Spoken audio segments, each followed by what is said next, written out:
2 weeks ago my game looked like this, just colored squares. Since then I've added a real character, enemies, animations and way more. But I'm not gonna spoil it all yet, let's just say the difference is massive. Then I sent out the build for its very first playtest, and it turns out I was completely blind to some huge issues in the design. That feedback changed everything about what I'm focusing on next. In the first devlog we had blocked out the main mechanics of the game. We used just simple colored squares to make sure that the movement and the interactions in the game felt just right. And once they felt good, it was time to move on to the visuals of the game. I started off with designing the player character, and I'm really excited for how she turned out. And I'm really excited for how this cute but determined goblin girl will be facing off with the horrors from the abyss that lurk in the caves. I really enjoy the contrast and the tension that this will create in the game. After the player character was done, it was time to move on to creating the rat and animating it. I started off with designing the simple rat character, and then it was time to work on the walk cycle for it. And it turned out to be really difficult to draw a walk cycle for a four-legged animal character. And it took me like 5 hours or something to get it feeling at least decent. And then a bunch more time to finish the animation, like making it kind of polished to the style of my game. And when it's moving really fast in the caves, it really hides the imperfections, and I'm actually really happy with how it turned out. After that, it was time to create the lantern character. For the lantern carrying skeleton or zombie character, it was somewhat challenging to come up with the actual look of the character. I had a couple variations of it being a more of a zombie character with guts flowing out, and it didn't really look that good. But once I came up with the more of a skeleton style variant for it, then I was actually quite happy with it. The animation for it was actually a lot simpler than for the rat. It's fairly simple to animate this style of walk cycle. You just have to make sure that the timings of the legs are correct, and then that the positions or the trajectory of the legs make somewhat sense. But I have a pretty good system for how each frame should look and where each of the limbs and the positions offsets for the characters should be at any point. But I will be experimenting more with different enemy types to make some adjustments so that the kind of weight of the animations is in the correct place. And after the skeleton, it was time to animate the player character. Now this was fairly easy at this point, because the walk animation is fairly similar to that of the skeleton. And after the walk animations, it was also time to add some attack animations, hurt and death animations to all the characters. And you can see more of the process in my Saturday devlog, where I showed kind of my full day of development. But now you can see the result right here. You can see that the rats are running around and trying to bite the player, and the skeletons are throwing the burning hot oil at the player. After this, I started working on more polish for the game, the visuals. I made new terrain assets. I basically made higher resolution versions for the ground and the wall tiles. I also used this shader system for creating better tileable terrain tiles. The idea is that the terrain texture is larger than the tiles, and the tiles are just for creating the silhouette of the terrain, different terrain textures. This way the tiles are tiling seamlessly, and the borders between the different biomes are also somewhat natural looking. I also added a hit stop effect when you're hitting the enemies or the terrain, and you can see now an exaggerated version so that it's kind of easier to see what it means, but the real effect in game is much more subtle. I also added particles when you hit the enemies. It's basically just some splatter flying out, and it also really strengthens the feeling of the combat. Then it was time to add post-processing. For now I only added a simple bloom effect. This is so that all of the kind of impact effects, like when you use your attacks and when you have like projectiles that are supposed to glow, they will have this kind of more clear glowing blur effect, it really makes a big impact. It makes all of the effects really pop out of the screen. Then I finally added sound effects to my game. Sound effects are super important for making any interactions in the game feel right. They just feel kind of flat without any sound. Now, I don't yet have time to make the proper sound effects, so I just used placeholder sound effects for now, but they still really improve the feel of the game. For managing all the sound effects in my game, and for adding processing to the sound, like 3-dimensional audio and reverb and whatnot, I installed FMOD into my Unity project. FMOD is really powerful for all things related to sound effects and handling music for your game, and I'd use it for any game I make. Now at some later point down the line, I'm gonna have to add the proper sound effects to the game. But the problem is that I don't actually know how to make sound effects. I've tried, but they always turn out horrible. So the plan is to find some professional sound designer who has made good sound effects for indie games, and basically find someone who is willing to work with me to teach me how to make sound effects, and like pay him properly to do it as well. And at that point, I will show you the exact process how I will learn to make sound effects here on YouTube for you guys. So if you want to see how I, as a beginner sound designer, learn to make really great indie game sounds for my game, then you should also subscribe to the channel so you don't miss it when my game gets to that stage. Then it was time to conduct my first proper playtest. I basically went all the way to my roommate's room next door and asked him to play my game. And it took him like 3 days to start up my game. And once he did, let's just say the feedback wasn't all positive. The first thing he said was basically, "Oh, you got a lot of work to do ahead of you." Which, I mean, of course I do, and it's no surprise. The game isn't yet a fun, fully functional game. But overall, the feedback was super valuable. Like, I could not make the game as good as it will be without such feedback. There was quite a few points to the feedback. Basically, first of all, the melee attacks felt good on their own, but spamming them felt odd. Probably because the player is lunging when you're attacked, so it kind of makes movement a bit difficult when you're attacking. The rat enemies also felt very disconnected from the world. Like, players' behavior doesn't actually affect the rat behavior, and I should add some bit more targeting to the rat. The point of the rat was to be a simple enemy where it's super easy to avoid them, but now that they're not actually doing anything relative to the player, they're just randomly attacking, they feel a bit disconnected. So I'm gonna have to add a little bit more targeting behavior, but still make sure that as the first enemy of the game, the rats feel like super easy. But he did really like the lantern skeleton enemy, so that's good. The ores and the resources also felt like they don't really work that well with a fast-paced roguelike. You don't want your fast rushing run and gun gameplay to be interrupted by mining for resources in the cave walls.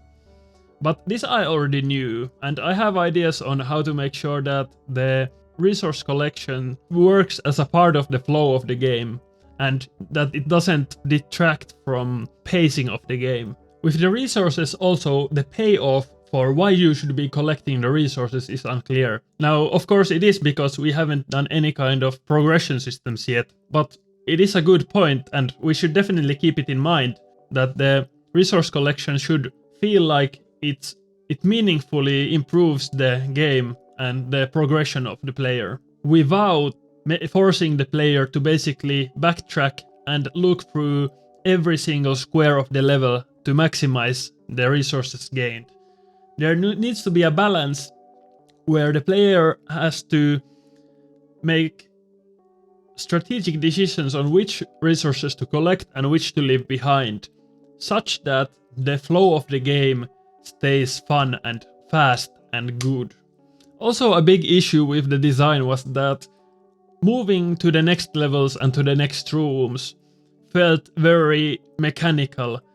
just, you know, there's an arrow that pops up telling you where to go next, which just feels bad. It feels like it takes you out of the game and now you're just following where the game tells you to go. For this I had an idea of adding these kind of dirt patches where you can follow to the next room much more organically. This is what kind of Deep Rock Galactic does. They have these dirt places, like dirt balls that basically guide you and tell you how a room connects to a next room or a tunnel. And this, I did a similar thing where these dirt patches will let you know that this is the path, easiest path to the next room. You can still dig your own way, but it's just much easier to basically follow the dirt patches. I also edited the terrain generation so that the levels will flow a bit more naturally. The player spawns in places where there's a kind of clear progression to move through the level. I should show you a bit more what I mean.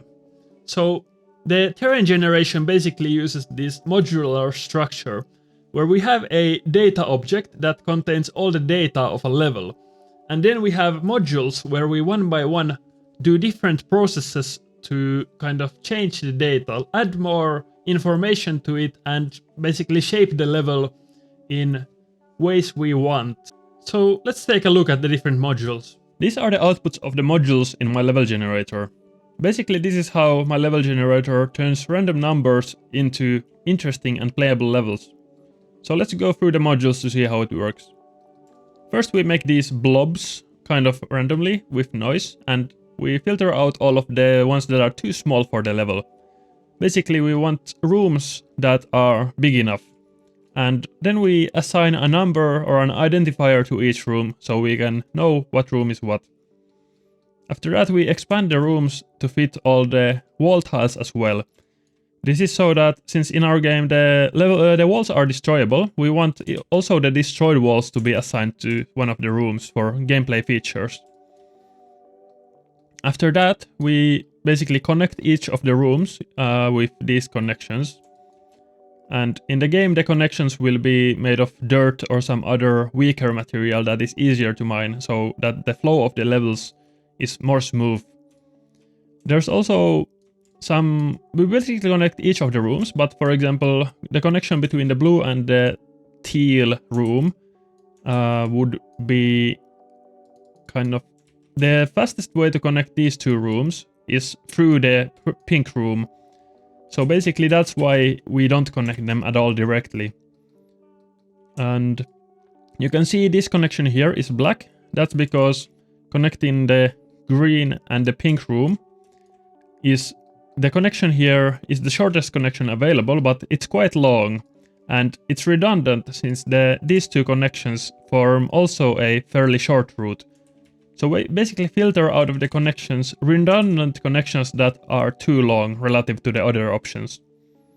This just makes it so that the flow of the level is much cleaner. You don't make unnecessary long tunnels when you could just explore another room before moving on to this room. That's kind of the idea. I might also further make it so that, for example, this connection would be removed, but since it's unnecessary, or maybe randomly one of the connections, so that we only kind of connect the rooms with the shortest possible path. But I do kind of like the fact that there can be kind of these roundabout levels as well.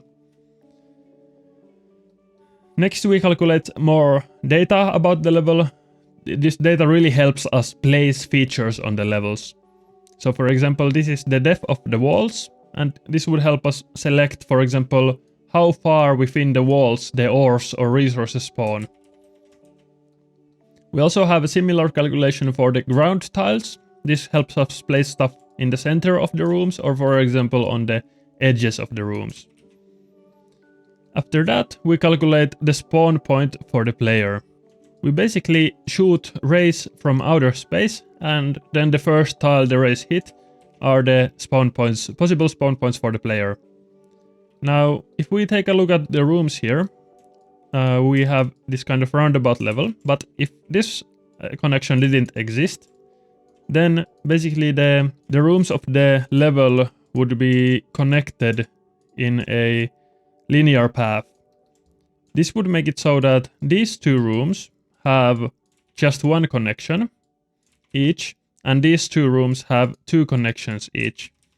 This would mean that if the player spawns here and goes down there, then they would have to backtrack to find the rest of the level.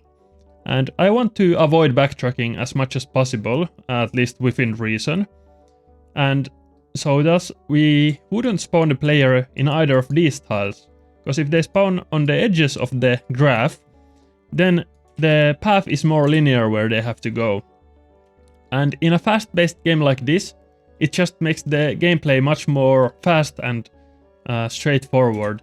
You still have a lot of places to like explore. The levels are still very interesting, but now you just don't waste time walking through empty rooms as much. So if this connection didn't exist, if the level was just connected like this, then we basically would remove all of these spawn points. We would be left with just the spawn points down here.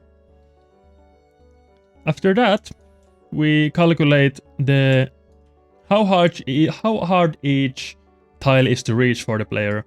Basically, how long does it take for the player to reach any tile. This is useful for placing stuff like rewards and resources, so that you have to get further into the level to find them.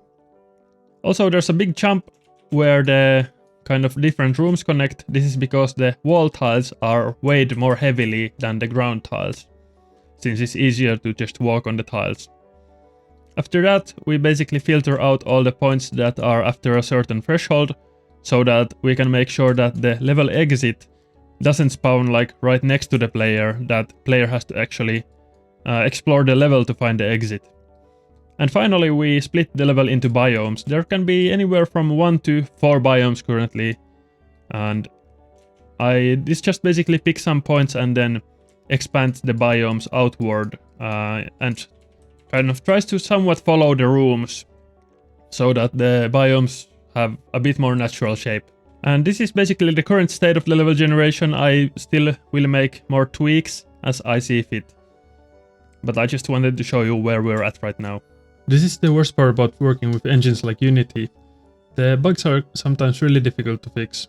Like here you can see the dirt texture is flashing in and out on top of the screen, and I couldn't find any help online. The posts online were completely unrelated to my issue, and the bug only happened at when the dirt tiles were at y=0, so it was really hard to even find the bug and reproduce it. But it turned out to be just a chunk calling bounce issue, so this time it was an easy fix, but sometimes it can be really difficult to try to fix problems that arise from how the engines work. The game has progressed a lot in the last couple of weeks. The visuals have kind of starting to take shape, and the design direction and the design problems are starting to also gain some clarity. In the next devlog, we're gonna add the final piece to the level generator. It will combine the interesting data and the interesting features and shapes of the levels and really make them come alive, so stay tuned for that. We'll also be finally tackling the crafting and the progression mechanics of the game, so that the levels aren't just singular levels floating on their own, but it will be a complete experience with actual progression and flow. So if you're curious about how the game will turn out and what it will look like next week, then subscribe to the channel.